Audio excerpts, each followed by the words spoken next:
আসসালামু আলাইকুম।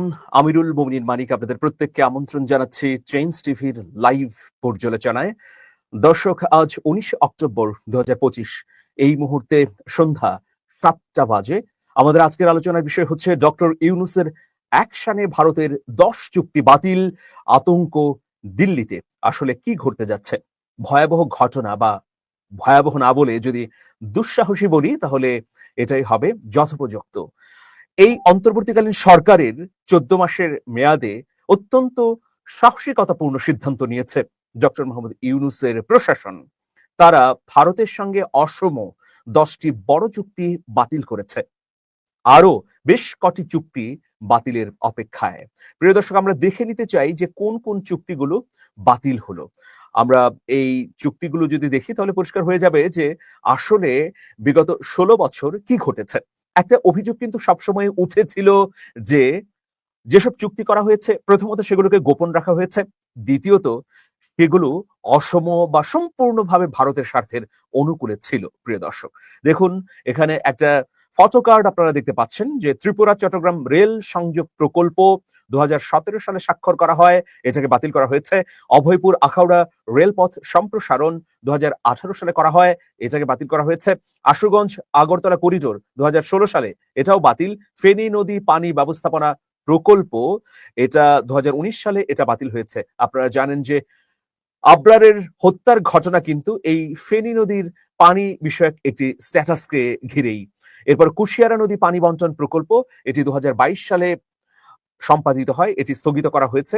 বন্দরের ব্যবহার সংক্রান্ত সড়ক ও নৌপথ উন্নয়ন চুক্তি, এটি ২০১৮ সালে, এটিও বাতিল হয়েছে। ফারাক্কা বাঁধ সংক্রান্ত প্রকল্পে বাংলাদেশের আর্থিক সহযোগিতা প্রস্তাব ২০২৩ সালে এটা বাতিল হয়েছে। যে ফারাক্কা বাঁধ দিয়ে আমাদেরকে মেরে ফেলছে, আমাদের পানিতে হত্যা করা হচ্ছে, আমাদের পানির সংকট তীব্র করা হচ্ছে এবং গোটা উত্তরাঞ্চল মরুভূমিতে পরিণত হয়েছে, সেই ফারাক্কা বাঁধ সংক্রান্ত প্রকল্পে বাংলাদেশের আর্থিক সহযোগিতা বিষয়ক চুক্তি করেছে ভারত। তাহলে দেখুন, এই ফারাক্কা বাঁধ তারা করেছে, এখন এই ফারাক্কা বাঁধের উন্নয়ন কাজ আমাদের টাকা নিয়ে তারা করবে, এই ধরনের একটা চুক্তি ২০২৩ সালে করা হয়েছিল।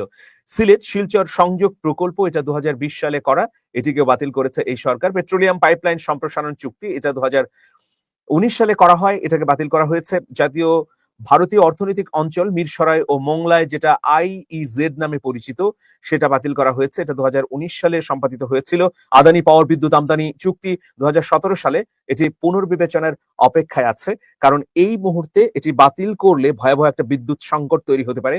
সেটা যে অবশ্যই ১৬ বছরের একটা দায়, সেটা আপনারা স্পষ্টভাবে বুঝতে পারছেন। গঙ্গা পানি বন্টন চুক্তি, এটা ১৯৯৬ সালে, এটা নবায়ন বা পুনর্বিবেচনা, এই দুটো বিষয় বা ক্যাটাগরিতে সামনে রাখা হয়েছে। তিস্তা নদী পানি বন্টন চুক্তি খসড়া অবস্থায় ছিল, বাস্তবায়নের জন্য আলোচনা চলছিল ২০১১ সাল থেকে, কিন্তু আওয়ামী আমলে এটা বাস্তবায়ন হয়নি।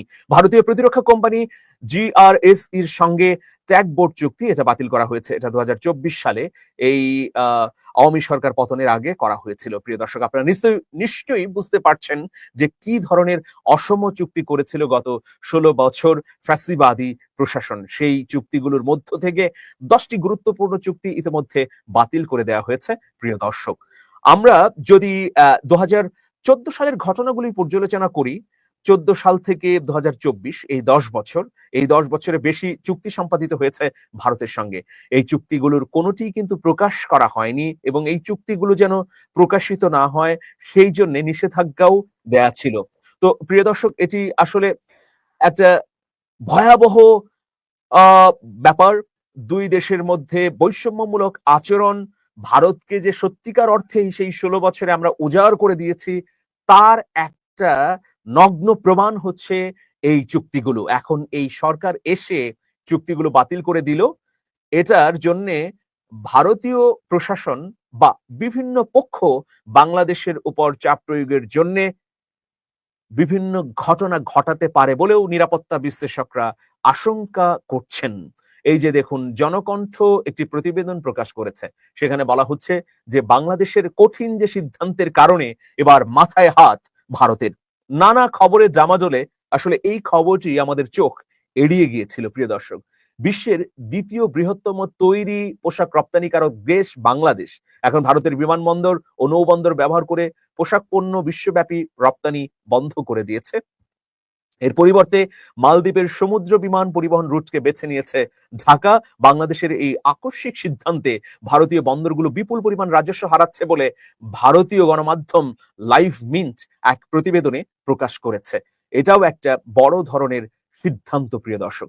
আগে বাংলাদেশের তৈরি পোশাকের কার্গো ভারতীয় বিমানবন্দর ব্যবহার করে বিশ্বব্যাপী গন্তব্যে পৌঁছাতো। এর মধ্য দিয়ে ভারত বিপুল পরিমাণ বৈদেশিক মুদ্রা অর্জন করত, প্রিয় দর্শক। কিন্তু সম্প্রতি বাংলাদেশ এই রুট পরিবর্তন করায় ভারতের মাথায় হাত পড়েছে। ভারতীয় কর্মকর্তারা জানাচ্ছে যে এখন বাংলাদেশের গার্মেন্টস পণ্য প্রথমে জাহাজে করে মালদ্বীপে যাচ্ছে, এরপর মালদ্বীপ এয়ারপোর্টস কোম্পানি প্রাইভেট লিমিটেডের সমুদ্র বিমান পরিবহন সেবার মাধ্যমে সেখান থেকে বিশ্বের বিভিন্ন গন্তব্যে বিমানে করে পৌঁছে যাচ্ছে, যার মধ্যে রয়েছে H&M এবং জারার মতো বিশ্বখ্যাত ব্র্যান্ডের পোশাক। প্রিয় দর্শক, এটি নিঃসন্দেহে বড় একটি ঘটনা, ভারতীয় আধিপত্যবাদের পিঠে শক্তিশালী একটি পেরেক। আমরা অবশ্যই সম্পর্ক চাই, সেটা হবে উইন উইন সিচুয়েশনে, সমঝোতার ভিত্তিতে, কিন্তু কোনো ধরনের বৈষম্যপূর্ণ সম্পর্ক আমরা চাই না, যে সম্পর্কের মধ্য দিয়ে কেবলই ভারত লাভবান হবে। প্রিয় দর্শক, আরো ভয়াবহ বেশ কিছু উদ্যোগ নিয়েছে এই অন্তর্বর্তীকালীন সরকার।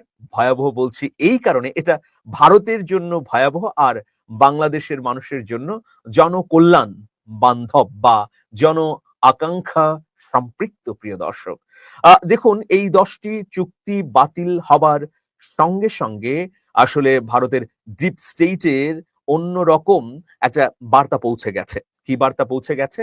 যে বাংলাদেশ এখন আর ভারতের উপর নির্ভরশীল নয়, যে কোনো সিদ্ধান্ত গ্রহণ তারা করতে পারে, স্বাধীন সার্বভৌম রাষ্ট্র হিসেবে এই অধিকার তাদের রয়েছে। সুতরাং একতরফা ভাবে ভারত যদি আমাদের উপর নিপীড়ন চাপিয়ে দেয়, তার বিরুদ্ধে প্রতিরক্ষা হিসেবে আমরাও উল্টো পদক্ষেপ নিতে পারি। এটাই কিন্তু এই 10টি চুক্তি বাতিলের মধ্য দিয়ে প্রমাণ করে দিল এই অন্তর্বর্তীকালীন সরকার। প্রিয় দর্শক, দেখুন, আমাদের দেশপ্রেমিক বিজেপি যখন আমাদের ভূমি উদ্ধার করছে, তখন এই অন্তর্বর্তীকালীন সরকারের আগে যে ফ্যাসিবাদী সরকারটি ছিল, সেটি ক্ষমতা টিকিয়ে রাখার জন্য ভূমি দিয়ে দিচ্ছে। ভারতের কাছ থেকে 91 বিঘা জমি উদ্ধার, ঠাকুরগাঁও সীমান্তে আনন্দ উৎসব। এটা কিন্তু 9 এপ্রিল 2024-এর খবর। দেখুন, বিজিবি, আমাদের সীমান্ত প্রতিরক্ষা বাহিনী, সেই বাহিনী ভারতের কাছ থেকে 91 বিঘা জমি উদ্ধার করলো। কবে? 9 এপ্রিল 2024-এ। কিন্তু আমাদের সরকার, তৎকালীন সরকার কি করলো সেটাও আপনারা দেখুন, অবাক হবেন। এই ঘটনা খুবই আলোচনার কেন্দ্রে ছিল, বলা যায় যে ভাইরাল হয়েছে। এটা জনকণ্ঠের একটি প্রতিবেদন। ক্ষমতায় টিকে থাকতে ভারতকে 900 একর জমি বিনামূল্যে দেন হাসিনা। চিন্তা করা যায়, বিনামূল্যে, কোনো ধরনের শর্ত ছাড়াই। শুধু তাই নয়, অবাক হবেন যে বাংলাদেশের পক্ষ থেকে অবকাঠামোও করে দেওয়া হবে সেই জমিগুলোতে। কোনো ধরনের কর, পয়সা, ধার্য মূল্য কিছুই থাকবে না। আমাদের বিজেপি 91 বিঘা জমি উদ্ধার করলো, অন্যদিকে তৎকালীন সরকার 900 একর জমি মোদি সাহেবকে দিয়ে দিলেন।